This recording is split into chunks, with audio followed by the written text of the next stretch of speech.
कसे आहात मित्रांनो आजकाल लग्नामध्ये पाहुणे लई नाराज होते। कोणाचा मामा नाराज होईल, कोणाचा दाजी नाराज होईल, कोणाची मावशी नाराज होईल। आता हे नेमकं नाराजच कशामुळे होते काय माहित नाही, पण नाराज 100% होणार। तुम्ही कोणत्या बी लग्नाला जाऊन बघा, तिथं कोण नाही कोणता तुम्हाला म्हणजे असा पाहुणा नाराज दिसणारच। ह्याला कमी होता पिते त्यावेळेस काय माहीत नाही। लग्नासाठी मुली कोण बघत नाही, पण नाराज सगळे होते। जसं काय ह्याने लग्नाचा निमा खर्च दिलाय, बेकार तोंड करून त्या नवरीला असं बघणार। ह्यांचं तोंड बघितलं असं वाटतं ही नवरीला श्राप देऊन जातील, एवढे बेकार तोंड करते। तुम्ही नेमकं लग्नाला कशी आता मला कळत नाही। एक तर आता लग्न व्हायना झाले, लग्नाला कोण मुलगी देण्या झाले, ही कोणती कोण बळच लग्न होते आणि तुमचं अवधान उठतं, तुम्ही नाराज होता। कशाला येता बाबा लग्नाला तुम्हाला कोण लग्न पत्रिका देते एक मला कळना।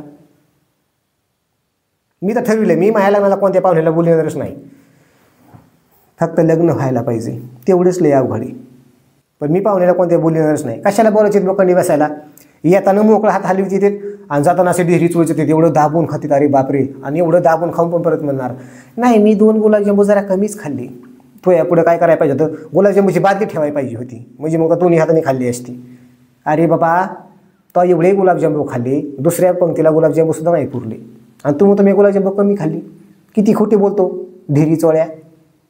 मी एका लग्नाला गेलो होतो, तिथे एक मुलगा फुल टेन्शनमध्ये, त्याचे डोळे बे लाल झालेले होते। मला तर आधी वाटलं हे दारूसाठीच रुसले का। मी त्यापेक्षा गेलो, म्हणलं काय झालं भाऊ, ते मला सासऱ्याने टेन्शन दिलं मला। मी म्हणलं मग तू घेऊ नको ना, म्हणलं नाही तर मला लग्न राहायचं बाजूला आणि तुला श्रद्धांजली वाद बसवावं लागेल। नाही मला टेन्शन सहन होत नाही म्हणला। सासरे मला टेन्शन दिलं, मला सासऱ्याने मला फसवलं म्हणला। मी म्हणलं काय झालं, सासरा मला आता मिवणीच्या लग्नामध्ये अंगठी घेतली नाही, अंगठी तर लांब राहिली, कपडे पण नाही घेतले। मी त्यांचं एकुलते एक जावं आहे, त्यांनी माझा लाड करायला पाहिजे। त्यांच्या मुलीसंग कोण लग्न करीत नव्हतं, मी लग्न केलं। त्यांनी मला मग लग्नाला कशाला बोलले, मग त्यांनी अपमान केला, माझी काही इज्जत आहे का नाही, मी 10 लाखाचं सोनं घालीन, मी काय गरीबी काय, मी काय भिकारी काय। मी म्हणलं थांब, म्हणलं हे बघ, म्हणलं मी म्हणलं गोळावानी तोंडाच्या एक तर म्हणलं तू ह्यासारख्याचं लग्न होत नाही म्हणलं, आणि म्हणलं तू अंगठीसाठी रुस होतो म्हणलं, आणि म्हणलं तू अंगठीसाठी रुसला म्हणलं, तू लग्न झाले म्हणलं तू ह्यातच खुसरा ना।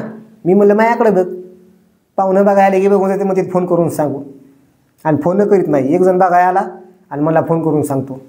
आता 2 वर्ष झालं तो गेलेला, त्याचा अजून फोन नाही आला। मग नेमकं तो बिचारा दुनिया सोडून गेला का काय माहिती, त्याचा आयुष्य संपले का काय नाही। कोण कशासाठी नाराज होईल सांगता येत नाही। एकदा माझी दाजी पण नाराज झाली होती, एकदम अशी मोठे डोळे करून साईडला उभा होते लग्नामध्ये, कपाळावर 4-5 गुढ्या पाडलेल्या कसणूच्या, आणि असं खाली बघत होते मोठे डोळे करून। मी त्यांच्यापाशी गेलो, जसं काय गडूळ पाण्यात मासे सापडी तिथं असं खाली बघत होते। मी म्हणलं काय झालं दाजी, ते म्हणले काय झालं, तो या बापाने मला फसवलं ना। मी म्हणलं हो काय झालं, तो बाप मला आता 20 तोळ्याची चेन घेतली नाही। मी म्हणलं 20 तोळ्याची चेन, मी म्हणलं आमच्या सपनात सोनं सुद्धा नकली येतं आणि तो मला चेन कोणी घ्यावा। नाही म्हणले तो बाप म्हणला होता ना।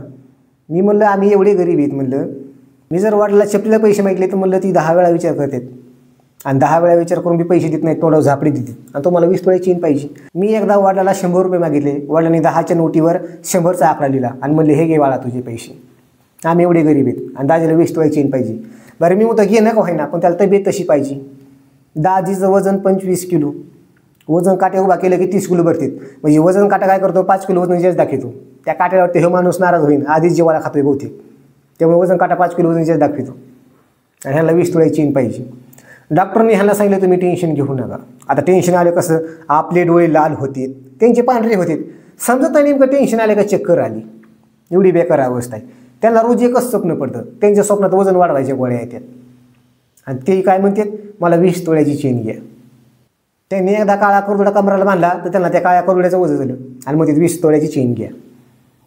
ते स्वतःच्या लग्नात बामणाला एकदा म्हणले 7 फेरे कॅन्सल करा, मला चालतं दम लागतो। बामण मला तुमच्या तब्येतीच्या हिशोबाने फेरे नाही, लग्न कॅन्सल करायला पाहिजे, एवढी बेकार अवस्था आहे। आणि चेनीसाठी नाराज झाली। माझे आजोबा पण स्वतःच्या नाराज झाली गाड्यासाठी। आजोबा कधी शाळेत नाही बसले, शाळेच्या बाहेर नाही बसले, गाड्याला कळत नव्हतं गाड्याला काटे किती असतात आणि आकडे किती असतात तसलं काही माहीत नाही। फक्त मित्र म्हणला हातात घड्याळ नाही तुझ्या, मला हात चांगला दिसत नाही। हात चांगला दिसायसाठी माणूस रुसला आणि घड्याळ घेतलं, घड्याळ कळत नव्हतं अजिबात। आणि एक जण विचारलं किती वाढल्यात, आजोबा म्हणले तू बघन मला बी सांग, म्हणजे एवढे हुशार होते आजोबा, आणि घड्याळासाठी रुसली होती। एकदा मी पण नाराज झालो होतो, एका पाहुण्याचं लग्न होतं, मी घरच्यांवर नाराज झालो। मला वाटलं आता लग्नाला जायची, मला नाराज झालं घरचे कपडे घेतील म्हणून नाराज झालो। घरच्यांनी माझ्या तोंडात झापडे दिले, कपडे नाही घेतले, मला लग्नाला नाही नेलं। मी मला आयला मग कर नाराज झालो। मी म्हणलं कमीत कमी लग्नाला गेला असं तो बुंदीन दाबून खाल्ला असतं ना, ती पण नाही भेटलं। तर थँक्यू मित्रांनो, हा व्हिडिओ फक्त मनोरंजनासाठी होता। धन्यवाद।